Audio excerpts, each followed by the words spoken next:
Luxury makes pain seem even harder and dulls and weakens a person's pleasures.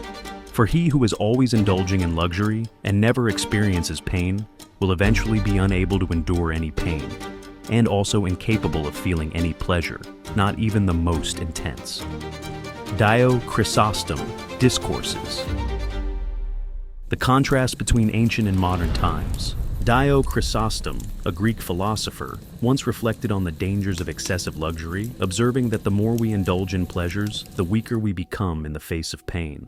While ancient kings barely had cold water to drink, today we can adjust room temperature with a single touch. Yet, despite all this convenience, people today are increasingly anxious, constantly stressed, and experiencing a decline in physical health. The paradox is that the more accessible comfort becomes, the less satisfaction it provides. This is the reality for many, living in pursuit of something that always seems one step ahead.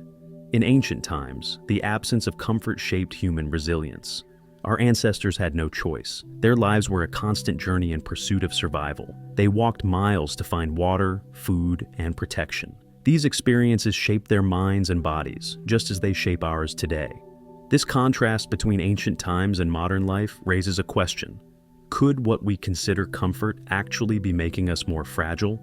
Wisdom lies in finding the balance, where self-awareness allows us to distinguish what strengthens us from what weakens us.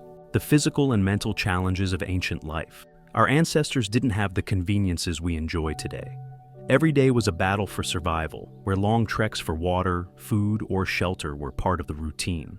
This reality forged a level of physical and mental strength that seems almost unreachable to us. Resilience was built through practice, and personal development stemmed from the need to face the uncertainty of tomorrow. While today a sedentary lifestyle is an easy choice, in those days it was simply non-existent. Yet, at the same time, this hard life created a kind of balance. The daily discomfort made rest, however brief, something profoundly valued. It's curious to think that, despite all the exposure to danger and the unknown, they had a healthier relationship with their body and mind. Today we avoid any type of discomfort, forgetting that it's precisely discomfort that teaches us to appreciate moments of peace. This contrast leads us to reflect on how far we've drifted from our essence. Physical and mental challenges were part of everyday life. Self-awareness, then, arises when we realize that discomfort is not the enemy, but a silent teacher that can guide us to true evolution. Comfort climb, the concept. Have you ever noticed that after achieving something you wanted, you quickly start searching for the next new thing? That's the essence of the comfort climb. Every time we add a new convenience to our lives, the previous ones seem to lose a bit of their shine. This relentless pursuit of conveniences expands our comfort zone without us even realizing it.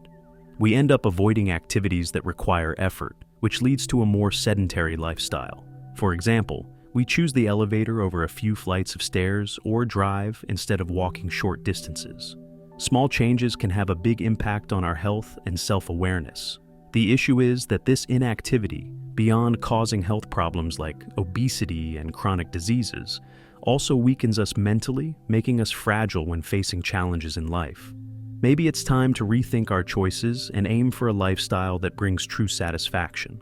And speaking of balance, have you ever stopped to consider how pleasure and pain are connected? This contrast invites us to reflect on how far we've drifted from our essence. Physical and mental challenges were once part of everyday life.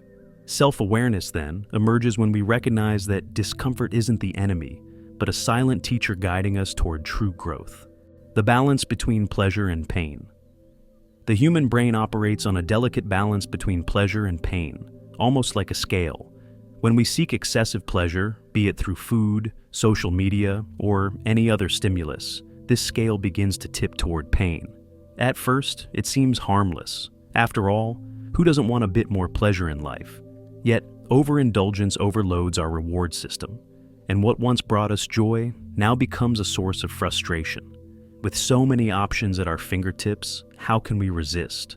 Social media is a prime example. We start by watching one video or checking notifications, and before we know it, hours have passed, leaving a huge sense of emptiness. This happens because the brain adapts to the excess. So how can we balance this scale? Small acts of self-limitation, like restricting time on social media or avoiding overindulgence in food, are practical steps. When we learn to moderate pleasure, we create room for a deeper, more fulfilling experience. The path to wisdom often involves this choice, limiting immediate pleasures to find lasting well-being. Have you ever stopped to consider how abstinence can redefine your relationship with pleasure? Recovery. After excessive self-indulgence, when excess pleasure takes over, the brain needs time to recover and restore balance. Practicing abstinence, even temporarily, can be a powerful way to recalibrate the reward system. Think of something as simple as taking a break from social media.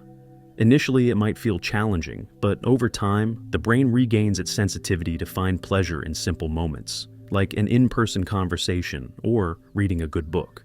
This type of discipline not only increases self-awareness, but also strengthens the mind. This concept of self-limitation can be applied to various areas of life. Take screen time, for example.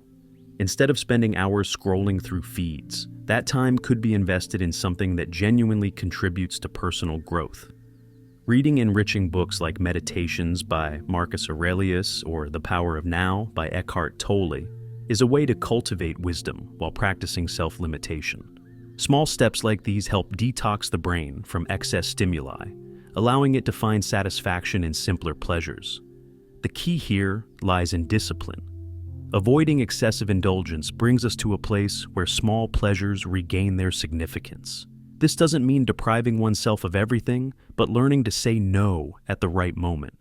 Over time, this practice transforms into a new way of seeing life, with greater clarity, more presence, and less need to constantly seek comfort. And what happens when we consciously choose discomfort over immediate pleasure? Seeking temporary pain to build lasting pleasure. Seeking discomfort may seem counterintuitive, but it's an age-old strategy for achieving a more lasting pleasure. Activities like physical exercise illustrate this well. In the moment, the body might feel pain, fatigue, and even discomfort, but the long-term benefits, such as a sense of well-being, health, and energy, make the effort worthwhile. This idea of enduring temporary pain to reap rewards later is at the core of many personal development practices. If we pause to reflect, the activities that bring us the most satisfaction often involve some level of effort. Consider the discipline of learning a new skill. At first, it may be frustrating and challenging, but as we progress, the pleasure of growth makes the journey worthwhile. Philosophers like Diogenes and contemporary thinkers like Anne Lemke believe that voluntarily facing discomfort strengthens the mind and body, building resilience and a greater appreciation for the pleasure that follows. It's a cycle of cause and effect, where discomfort opens doors to a deeper sense of well-being. Therefore, instead of avoiding all difficulties, perhaps it's worth reconsidering our relationship with them. By exposing the body and mind to small discomforts, such as regular exercise or even cold exposure, which science increasingly shows has benefits, we train ourselves to handle life's challenges. As we've explored, personal development is deeply connected to how we face these adversities. So, how can this practice be viewed as a philosophy of life? Cynic philosophy. Embracing pain to reach true pleasure. Diogenes, the famous Cynic philosopher, believed that true pleasure could only be attained by distancing oneself from excess and intentionally seeking discomfort. He lived a life of extreme simplicity, often exposing himself to conditions most of us would consider unbearable. For him, discomfort wasn't something to be avoided. It was a path to freedom and genuine satisfaction. This philosophy stands in stark contrast to our modern world, where immediate pleasure is pursued at all costs. This cynic approach challenges us to consider how our relentless pursuit of comfort might imprison us. Diogenes saw no value in accumulating material possessions or superficial pleasures. He understood that genuine satisfaction arose from something deeper, a direct connection to simplicity and inner freedom. Today we can apply this philosophy practically, such as by cultivating a more minimalist lifestyle, reducing excess stimuli, and embracing simplicity. Modern life, with its endless distractions and luxuries, can lead us away from lasting, true happiness. Rather than yielding to the constant chase for more comfort, it may be time to adopt a new perspective, one that values balance and self-mastery. Philosophers like Diogenes teach us that discomfort, consciously accepted, not only strengthens the body and mind, but also enhances our capacity to experience pleasure in its purest form. So, the question remains, Are we ready to apply this knowledge and discover a new path to fulfillment? Are you ready to take the next step on your personal development journey? The time has come to put what you've learned into action and turn reflection into progress. Think about how you can start seeking small discomforts in your daily life to gradually strengthen your mind and body. Maybe it's waking up a bit earlier, cutting down on social media time, or finally starting that exercise routine you've been avoiding. The key is realizing that discomfort is a doorway to growth, and wisdom comes when we face rather than avoid our challenges. So, what will you do from here? How do you plan to incorporate this knowledge into your daily life? Share your thoughts in the comments, because a small step from you could inspire many others to follow the same path, helping us grow together as a community. Subscribe to the channel and turn on notifications to keep exploring this journey of self-discovery and growth. The more you learn, the closer you'll get to a fulfilling, purposeful life.